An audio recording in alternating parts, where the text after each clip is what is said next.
이 시간 하나님께서 우리에게 주시는 말씀은 로마서 1장 18절로부터 23절까지의 말씀입니다.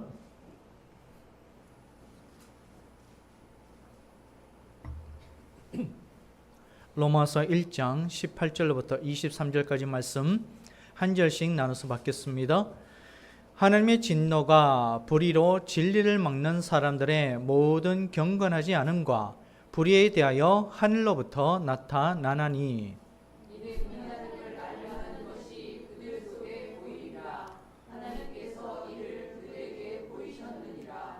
창세로부터 그의 보이지 아니하는 것들 곧 그의 영원하신 능력과 신성이 그가 만드신 만물에 분명히 보여 알려졌나니 그러므로 그들이 핑계하지 못할지니라.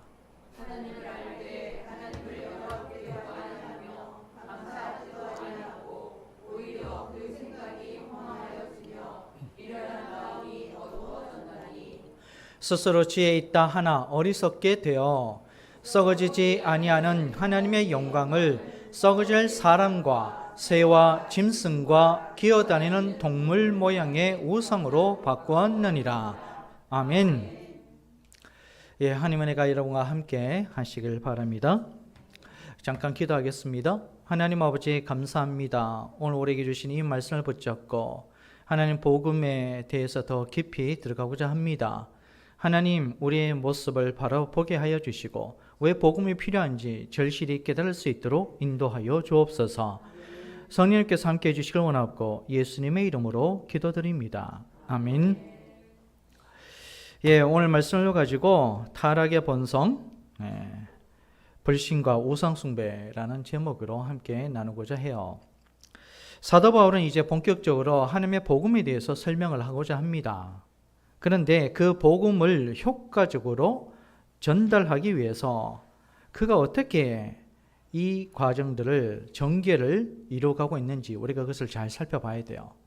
자, 여러분 한 가지 제안을 드립니다. 여러분이 아주 유명한 전자회사 사장이라고 한번 생각해 보세요. 상상만 해도 기분이 좋으시죠? 아주 유명한 전자회사의 사장이에요. 자, 그런데 신제품이 나왔어요. 아주 획기적인 신제품이 나왔어요. 기존에 사용하던 제품과는 질적으로 거의 한 80-90% 완전히 다른 신제품이 나온 거예요. 자, 그렇다면은 이제 광고를 해야 되지 않겠습니까? 이 물건을 잘 팔기 위해서 광고를 해야 되는데 그러면 어떤 식으로 광고를 해야 이 물건이 잘 팔릴까요? 두 가지 방법이 있어요. 그 제품의 디자인이나 성능에 집중해서 광고를 하는 거예요. 두 번째로는 그 제품이 왜 우리에게 꼭 필요한지 그것을 보여주는 거예요. 자, 그렇다면은 여러분 만일 기존의 제품과 크게 다르지 않다면은 디자인이나 성능이 어떻게 더 좋아졌는지 그것에 대해서 포커스를 맞추겠죠. 근데 아까도 말씀드린 것처럼 이 제품은 완전히 신제품에 가까운 거예요. 획기적인 신제품이에요.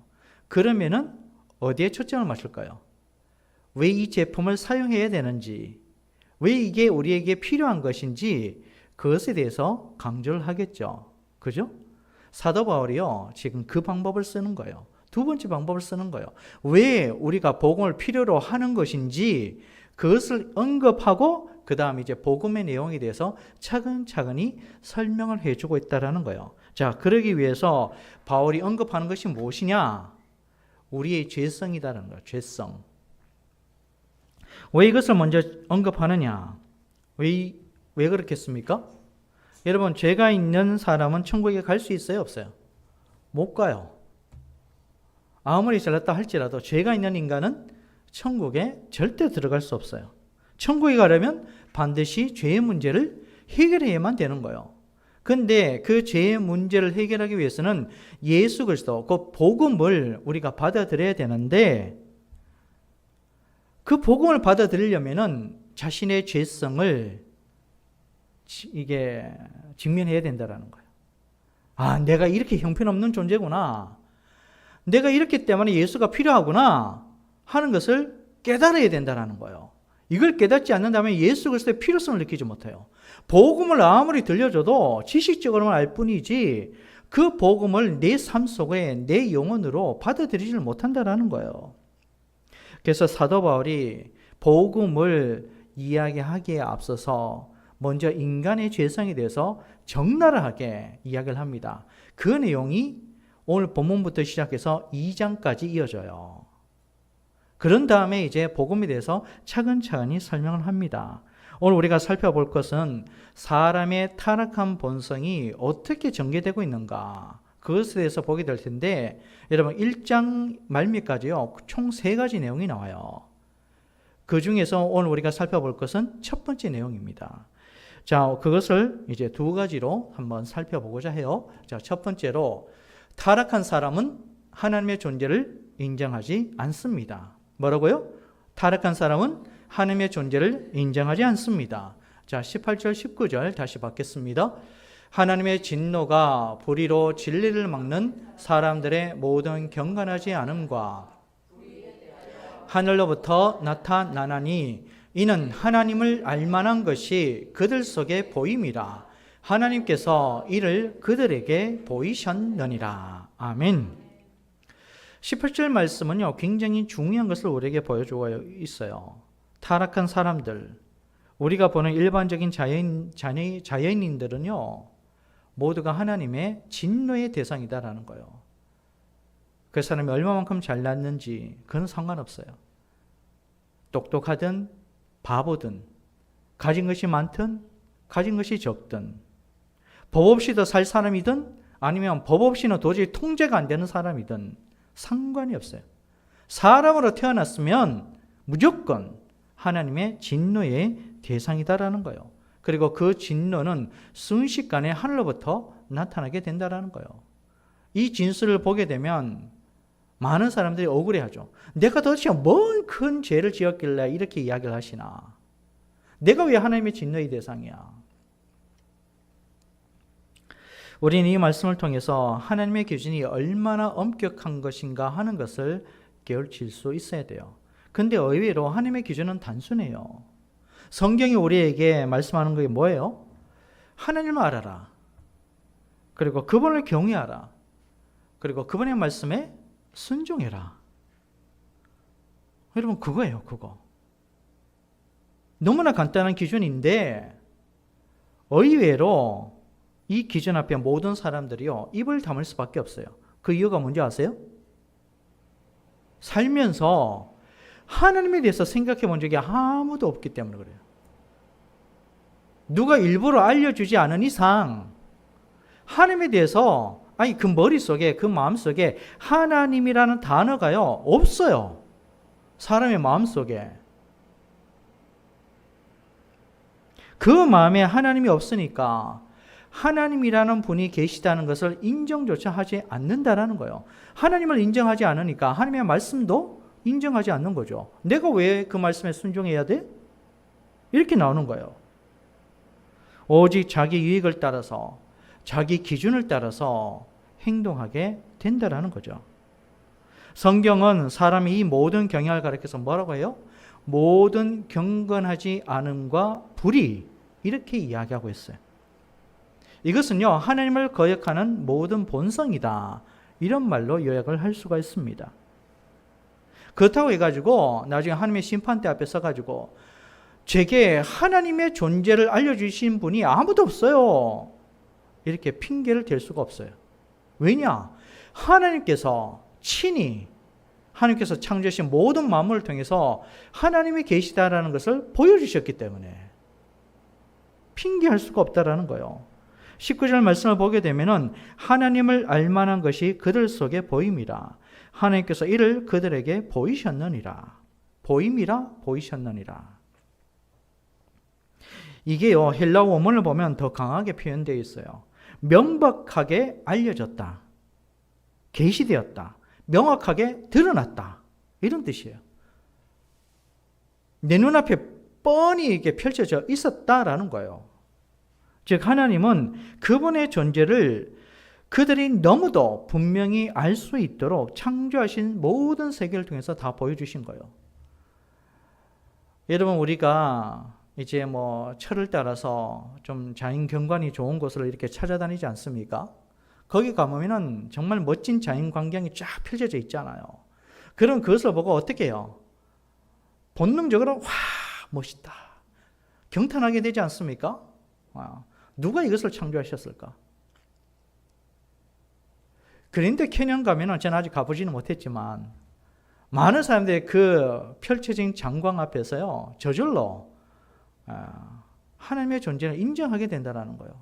도대체 누가 이렇게 하셨을까? 하지만 그들 마음에 하나님 두기를 싫어하고 하나님의 존재를 인정하지 않으니까 하나님께서 아무리 보여주셔도 보지 못하는 거예요. 깨닫지 못하는 거예요. 자, 그렇다면은 보고도 깨닫지 못하는 책임이 누구한테 있는 걸까요? 보여준 사람에게 책임이 있을까요? 보고서도 그것을 깨닫지 못하는 사람에게 책임이 있을까요? 보고서도 깨닫지 못하는 사람이 책임이 있는 거예요. 정답을 보여줘도 틀리게 답을 적는 사람이 잘못한 거예요. 그렇지 않습니까? 그래서 20절 말미에 뭐라고 되어 있어요? 그러므로 그들이 핑계하지 못할지니라. 변명의 여지가 없다라는 거예요. 너희가 이때까지 쭉 살아오면서 인생에 있어서 정말 놀라운 일들을 많이 경험했지 않느냐. 큰 위기에서 벗어났고 또한 아름다운 자연도 봤고 그 모든 경험을 통해서 내가 있음을 나는 분명히 너에게 알려줬는데도 너는 그것을 깨닫지 못했어. 자, 여러분 여기서요 성도와 자연인의 구분이 확연하게 드러나게 되는 거예요. 육적인 눈으로는요 다르지가 않아요. 성도나 자연인이나 세상에서 살아가면요 똑같아요. 똑같은 사람이에요. 눈 두 개, 코 하나, 입 하나, 그리고 뭐 다리 둘, 정상적이면 팔 둘, 이렇게 걸어 다니는 사람들 다 똑같아요. 그런데 영적인 세계에서는 성도와 자연인이 확연하게 구분된다는 거예요. 그것은요 그럴듯한 경건의 모양과 행위로 가릴 수 있는 것이 아니에요. 이거 정말 중요한 부분인데, 여러분 제가 지금 자연인이라고 해가지고 교회를 한 번도 가보지 못한 사람들을 가리킨다 이 말 하는 것이 아니에요.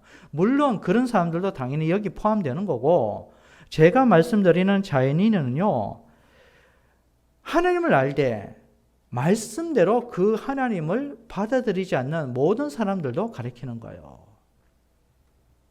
자기 욕망과 자기 기준대로 하나님을 믿고 자기 식대로 섬기고 순종하는 모든 사람들도 지금 제가 말씀드리고 있는 자연인에 포함되고 있다라는 거예요. 어떻게 그게 자연인이 될 수 있죠? 여러분 예수님 당시에 종교 지도자들 한번 생각해 보세요. 하나님에 대해서 누구보다도 잘 알고 있다고 했어요. 성경을 누구보다도 열심히 읽었어요. 기도도 열심히 했어요. 선행도 많이 했고 율법을 많이 지킨다고 노력을 했어요. 그런데 그들의 그럴듯한 경건의 모양과 행위가 누구에 의해서 까발려졌어요? 예수님에 의해서 다 폭로가 된 거예요. 너희들 쇼하지 마. 이 외식하는 자들아. 외식하는 자들이 뭐예요? 연기하지 말라는 거예요. 연기하지 말라고.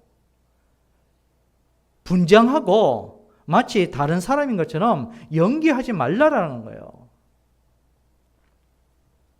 그래서 그 종교 지도자들이요 다 예수님을 싫어했어요. 대제사장, 서기관과 그다음 바리새인들, 사두개인들 서로 이렇게 관계가 불편한데도 이상하리만큼 예수님에 대해서만큼은 다들 다 공통적으로 미워했어요. 왜? 자기가 하고 있는 종교 생활이 먹혀들질 않기 때문에, 예수님이 오히려 다 비판하시기 때문에 싫은 거예요. 따라서 성도와 자연인은요 그 출발과 결말이 완전히 다른 거예요. 그래서 성경의 말씀이 맞아요. 예수님을 믿는 그 순간부터 성도는요 그 영혼이 이미 하나님 나라로 옮겨진 거예요. 근데 예수님을 믿지 않는 사람은 여전히 진노 아래, 저주 아래 있는 거예요. 예수님을 기점으로 해가지고 모든 사람은요 영적인 세계에서는 천국과 지옥으로 이미 나눠져 있는 거예요. 같은 공간, 같은 시대를 살아간다 할지라도 이미 누군가는 천국을 들어가 있고 누구는 지옥을 향해 가고 있는 거예요. 그러니 우리가 현재 하나님을 알고 믿고 예배하고 섬기는 것이 얼마나 감사한 일인지 몰라요. 먼저 믿은 것이 감사한 거예요. 어떤 어리석은 사람은 실컷 내 마음대로 살다가 죽기 전에 예수 믿지 뭐. 그럴 기회나 있을는지 모르겠습니다. 제가 목회하면서 봤는데요. 그런 분은요. 정말 100에 1명 있을까 말까요. 정말.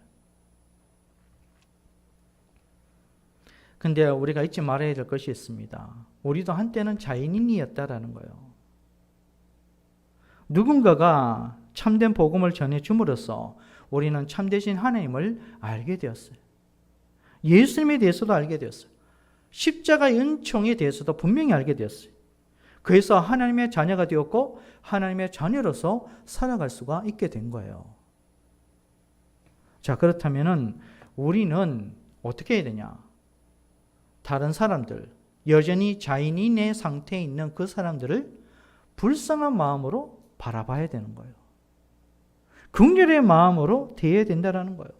그래서 그들도 복음을 받아들이고 자인인에서 성도로 넘어갈 수 있도록, 성도로서 살아갈 수 있도록 기도하고 도와줄 수 있어야 된다는 거예요. 그러기 위해서는 우리가 어떻게 해야 돼요? 복음을 전해야 되는 거예요. 또한 복음을 살아내야 되는 거예요. 말로만 떠벌리는 것이 아니라 내 삶으로 증명해야 된다는 거예요. 부디 앞으로 하나님을 알지 못하는 영혼들을 더욱더 불쌍히 여기면서 그들에게 복음으로 다가갈 수 있는 우리 모두가 될 수 있게 되길 바랍니다. 적용 질문입니다. 복음의 주인공으로서 말씀을 통해 하나님을 인정하고 경외하며 섬기고 있습니까? 두 번째로 타락한 사람은 하나님이 아닌 다른 것을 섬깁니다. 다시요. 타락한 사람은 하나님이 아닌 다른 것을 섬깁니다. 자, 21절부터 23절 다시 받을게요. 하나님을 알되 하나님을 영화롭게도 아니하며 감사하지도 아니하고 오히려 그 생각이 허망하여지며 미련한 마음이 어두워졌나니 스스로 지혜 있다 하나 어리석게 되어 썩어지지 아니하는 하나님의 영광을 썩어질 사람과 새와 짐승과 기어다니는 동물 모양의 우상으로 바꾸었느니라. 아멘. 제가 앞에서 자연인은 좀 괜찮은 자연인은 그럴듯한 경건 행위와 모양으로 자신의 불신을 가리려 한다라고 말씀을 드렸어요. 이것이 우리가 방금 받은 말씀에서 분명히 드러나는 거예요. 여러분 21절 첫 부분을 보세요. 하나님을 알되 모르는 게 아니에요. 하나님을 알아요. 근데 저는요 이 말씀을 묵상하면 묵상할수록 참 우리 안에 펼쳐져 있는 어두운 영적 현실에 대해서 깨닫게 되는 거예요. 여러분 머리로는요 하나님을 알아요. 지식적으로는 하나님이 누구신지, 예수님이 어떤 분이신지, 성령님이 어떤 분이신지, 어떤 일을 하시는지 줄줄 외울 수 있어요. 말할 수도 있고. 하지만 문제는요, 그것이 아는 것으로 그치고 그분이 원하는 삶으로 나아가지 못한다는 거예요. 헬라어 원문을 보면은 그들은 하나님을 알았을지라도 그분을 마땅히 영광을 받을 존재로 감사해야 할 존재로 여기지 않는다. 이렇게 되어 있어요. 그리고 이어지는 말씀은 더욱더 충격적이에요. 오히려 그 생각이 허망하여지며 미련한 마음이 어두워졌다. 여러분 왜 이렇게 될까요? 하나님을 아는데 왜 여전히 미련한 상태에 있게 되는 걸까요? 왜 그 마음이 어두운 상태에 있게 되는 걸까요? 예? 예수님을 알아도 이렇게 될 수 있다는 거예요. 왜요? 하나님을 알고 믿어도 자기 중심성을 내려놓지 않기 때문에 그런 거예요. 내 자아를 내려놓지 않기 때문에 하나님을 알고 믿어도 예수 그리스도께서 누군지 알고 믿어도 아무 소용이 없다라는 거예요. 그래서 사도 바울이 뭐라고 했어요? 나는 예수 그리스도와 함께 십자가에 못 박혔다. 난 죽었다. 그렇게 이야기하는 거예요. 예수님께서도 자기를 따르는 수많은 사람들이 뭐라고 말씀하셨어요? 누구든지 나를 따라오려거든 자기를 부인하고 자기 십자가를 지고 나를 따라오라고. 여러분, 그건요, 겁주려고 하시는 말씀이 아니에요. 그런 마음의 자세, 결단이 없으면요, 예수님이 누구신지 알 수가 없어. 예수님을 닮아갈 수도 없어요. 그럼에도 불구하고 많은 사람들이 여전히 자인인의 상태에 있어요. 일반적인 자인인보다 훨씬 낫죠. 하나님을 알고 있으니까, 예수님을 알고 있으니까, 교회에 다니니까, 성경 읽으니까, 기도 생활하니까, 교회에 와서 이런저런 봉사도 하고 섬기고 하니까 착각하게 되는 거예요. 내가 믿고 있구나. 그런데 가장 큰 문제는 여전히 그 마음속에 하나님의 말씀과 하나님의 기준을 받아들이질 않아. 그러니까 그 말씀대로 살지를 않는 거예요. 순종하지 않는 거예요. 여전히 자기 기준대로 살고 자기 종력을 이루기 위해서 힘쓰는 거예요.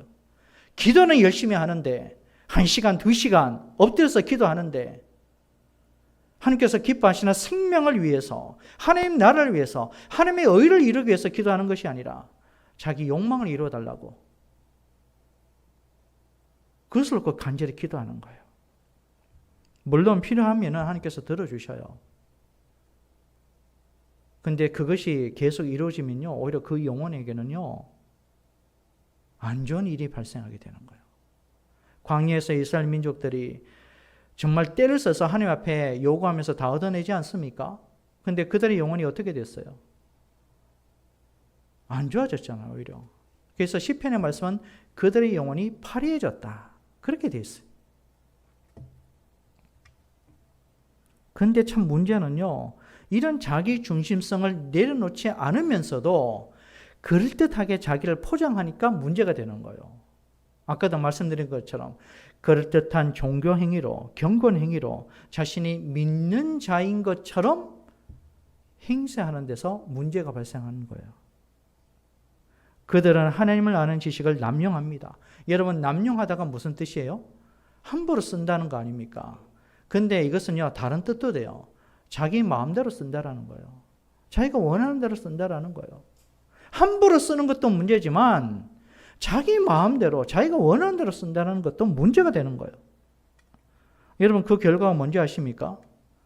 하나님을 위한다고, 하나님을 섬긴다고, 하나님을 예배한다고 하면서도 성경에 계시하시는 그 하나님이 아닌 다른 하나님을 섬기게 되는 거예요. 여러분, 이게 정말 무서운 거예요. 이단과 사이비 보세요. 그들이 예수를 안 믿습니까?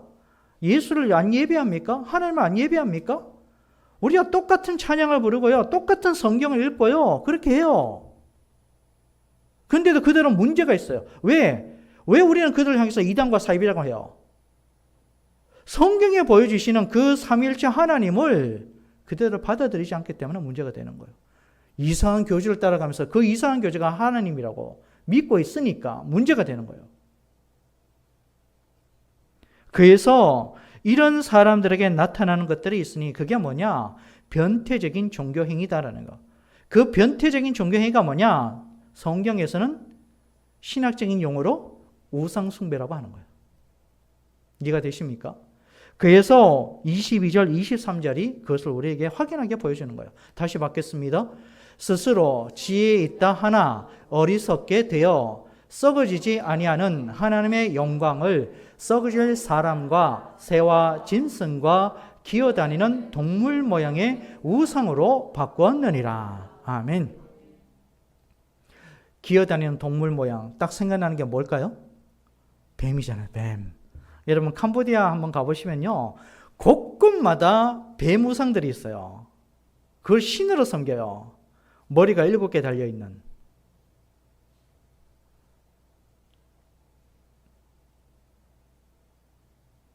여러분, 잘 생각해 보세요. 우상 숭배하는 사람 치고 종교적인 열심이 없는 사람이 있을까요? 종교적인 헌신 남들보다 못한 사람이 있을까요? 아니요. 정말로 열심히 믿어요. 열심히 섬겨요. 누구보다도 정성을 다해가지고 그 신을 위해요. 그들 마음속에 나는 신을 몰라 이렇게 생각하는 사람이 있을까요? 아니에요. 나는 신을 알고 있고 알기 때문에 이 신을 내가 열심히 섬기는 거야. 다들 그렇게 생각을 해요. 그러나 그들이 그러면 그럴수록 하나님께서는 그들을 더욱더 가증하게 여기시는 거예요. 왜? 진짜 하나님을 섬기고 예배하는 것이 아니기 때문에 그래요. 그들은 능히 천국에 갈 수 있다고 여기지만 실상 자기들의 종교적인 열심으로서는요, 결코 천국에 들어가지 못해요. 왜? 거짓된 하나님을 믿고 섬기기 때문에 그래요. 다시 한번 말씀드립니다. 예수님 당시의 종교 지도자들 한번 생각해 보세요. 그들은 성경을 매일 읽었고 암송했고 율법에 있어서는 흠이 없었어요. 말씀대로 산다고 하면서 하나님을 예배한다고 했습니다. 하지만 실상은 그 모든 것이 인간의 기준을 따라서 섬겼던 거고 예배했던 것이지 하나님께서 말씀하신 대로 섬기고 예배한 것은 아니었어요. 우상만 갖다 놓지 않았을 뿐이지 그들이 업신 여기는 이방인들과 조금 더 다를 바가 없었어요. 여러분 그 결과가 뭐예요? 그 시대 가운데 예수님께서 오셨잖아요. 하나님의 본체이신 하나님의 아들이 직접 오셨어요. 하나님의 말씀의 진짜 의미를 가르쳐 주셨어요. 그런데도 보지도 못하고 듣지도 못하고 깨닫지도 못했어요. 보는데도 듣는데도 하나도 깨닫지 못한 게 된 거예요. 오히려 자신들이 믿는 하나님과 너무나 다른 하나님에 대해서 말씀을 해주시니까 예수님을 어떻게 했어요? 이단이다 정죄했어요. 그래서 어떻게 했어요? 십자가에 못 박아버렸어요. 여러분 이걸 남의 이야기처럼 여기서는 안 돼요. 우리 모두가 다 이런 자기 중심성이 있어요. 이처럼 자기 중심적인 헛된 종교적인 열심은요, 오히려 참되신 하나님을 배척하고 멀리하게 되는 거예요. 여러분 우상 숭배가 왜 무서운 것인지 아십니까? 하나님이 아닌 다른 것을 섬기는 것도 문제가 되지만 하나님이 아닌 다른 것을 하나님이라고 말하는 것도 문제가 되지만 자기 기준과 자기 뜻대로 움직이지는 하나님을 어떻게 한다? 제거해버리는 거예요. 이게 무서운 거예요. 이런 하나님 우리 필요 없어. 예수님이 보여주시는 그 하나님 우리는 필요 없어. 그것을 전하는 예수도 우리는 필요가 없어.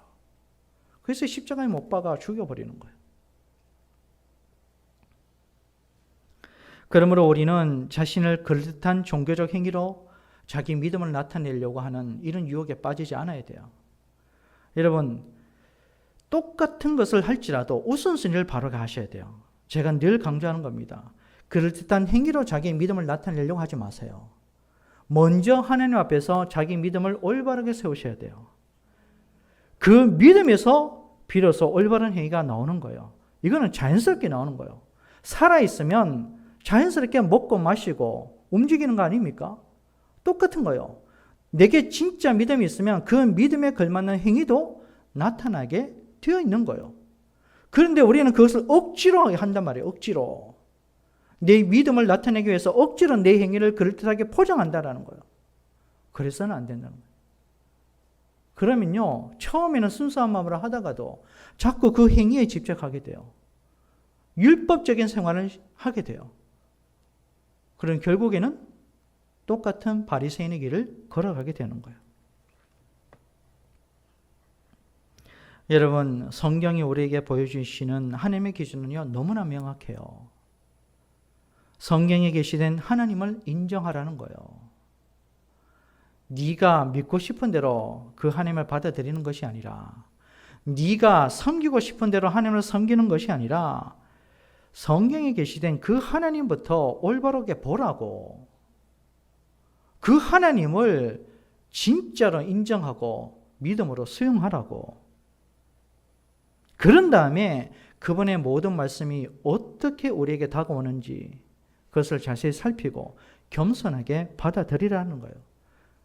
겸손하게 받아들이고 순종함으로 적용해야 되는 거예요. 여러분, 그런데도 불구하고 우리가 연약하잖아요. 마음의 원의로 돼 육신이 안 따르잖아요. 그래서 우리는 순종하겠습니다, 적용하겠습니다, 그렇게 결단하고 기도함에도 불구하고 자꾸 넘어지잖아요. 그럼 어떻게 해야 돼요? 다시 십자가 붙들어야 되는 거예요. 예수님 붙들어야 되는 거예요. 예수님, 제가 정말 이 정도밖에 안 됩니다. 제가 아무리 발버둥 쳐도 제 한계는요, 이것밖에 안 되네요. 여러분, 이런 사람이 교만할 수 있을까요? 교만할 수가 없어요. 예수를 바라보는 사람, 십자가를 붙든 사람은요, 절대적으로 겸손하게 돼 있어요. 그래서 나중에 로마서 7장의 말미에 가서 그렇게 이야기하지 않습니까? 사도 바울이 그렇게 이야기하지 않아요. 오래 나는 공고한 사람이다. 이 사망의 몸에서 누가 나를 건져내랴. 그러나 우리 주 예수 그리스도로 말미암아 감사하리로다. 사도 바울이 왜 그런 말을 할까요? 사도 바울도 똑같은 사람인 거예요. 위대한 사도였지만 그도 여전히 자기 정신성이 있고 우리처럼 연약하고 하나님의 말씀대로 살아가려고 힘쓰고 열심히 기도하고 열심히 복음을 전함에도 불구하고 넘어질 수밖에 없는 사람이기 때문에 그걸 자기가 느껴요. 그러니까 어떻게 해요? 예수를 다시 붙잡게 되는 거예요. 예수를 붙잡고 또 붙잡고, 저는 아무것도 아니에요, 주님 저를 불쌍히 여겨주세요, 저희 희망은 예수님밖에 없어요. 그렇게 붙드는 거예요. 여러분, 이게 복음이에요. 이게 복음. 이제 이것을 아셨으니까 부디 여러분들은요, 자신이 만들어낸 하나님을 의지하거나 예배하는 우상숭배자가 되지 않도록 힘쓰시길 바랍니다. 이것은요, 정말 우리가 영적으로 깨어있어야 되고 분별해야 되고 평생에 걸쳐서 기도해야 될 제목인 거예요. 진짜 하나님을 믿게 하시고 예배하게 하여 주옵소서. 그러면요, 우리는 자연스럽게 자기 십자가를 지고 주님을 따라가게 돼 있어요. 이것밖에는 내가 살 수 있는 다른 방법이 없다는 것을 알기 때문에 부디 이 믿음 가지고 살아가시는 저와 여러분이 되시길 바랍니다. 적인 질문입니다. 하나님께서 가정이 여기는 우상 숭배자가 되지 않기로 결단하시겠습니까? 우리는 사도 바울이 진술하라는 내용을 보면서요, 죄된 인간의 본성이 얼마나 심각한 수준인가 이것을 분명히 깨달아야 돼요. 타락한 인간은요, 교만하고 그만큼 자기중심적이에요. 교만이 뭐예요? 자기를 앞세운다 그러잖아요. 하지만 현실에서 삶에서 부딪혀 보니까 내가 하나님이 아니네, 내가 신이 아니네, 그것을 알잖아요. 그래서 우리는 어떻게 해요? 신을 필요로 하게 돼요. 하나님을 필요로 하게 돼요. 근데 문제는 성경에 계시하시는 그 하나님을 붙드는 것이 아니라 자기 필요에 따라서, 자기 정욕에 따라서 자기가 믿고 싶은 하나님을 만들어낸다라는 거예요. 이게 우상숭배예요. 이게 우상숭배. 종교적인 열심으로 따지면 흠이 없어요. 근데 문제는 방향과 목적이죠. 잘못된 방향과 잘못된 목적으로 하나님을 섬기는 거예요. 한국 교회 안에 잘못된 신앙이 너무나 깊이 뿌리 내리고 있어요. 하나님을 믿으면 모든 것이 만사형통한다, 잘된다, 복되다, 부자된다. 물론 그럴 수도 있어요. 그럴 수도 있어요. 근데 그게 전부는 아니에요. 여러분, 예수님께서 어떻게 사셨는가 그것만 봐도 우리는 답이 알 수 있지 않습니까? 그분이 부자로서 살아셨어요? 그 능력 가지고 그 말씀에 순종함으로써 잘 먹고 잘 사셨어요? 아니잖아요. 머리 둘 것 없이 배고프고 날마다 졸고 힘들어서 그렇게 생활하셨잖아요. 그리고 마침내 십자가에 달리셨지 않습니까? 여러분, 이제 그렇던 거짓된 신앙은 이제 버려야 돼요. 우리가 잘 멀지 못했을 때, 우리가 정말 형편없었고 가난하고 굶주렸을 때는 하나님께서 우리를 불쌍히 여기셔서 우리의 필요를 채워주셨어요. 근데 이제 우리가 배가 불렀으니까, 등이 따시니까 이제는 진짜 하나님을 알아야 되잖아요. 정말 그래야 돼요. 여러분, 사도 바울이 타락한 인간의 본성에 대해서 이 1장을 통해서 이야기해 주는데 3가지를 이야기한다고 했어요. 그 첫 번째가 뭐냐?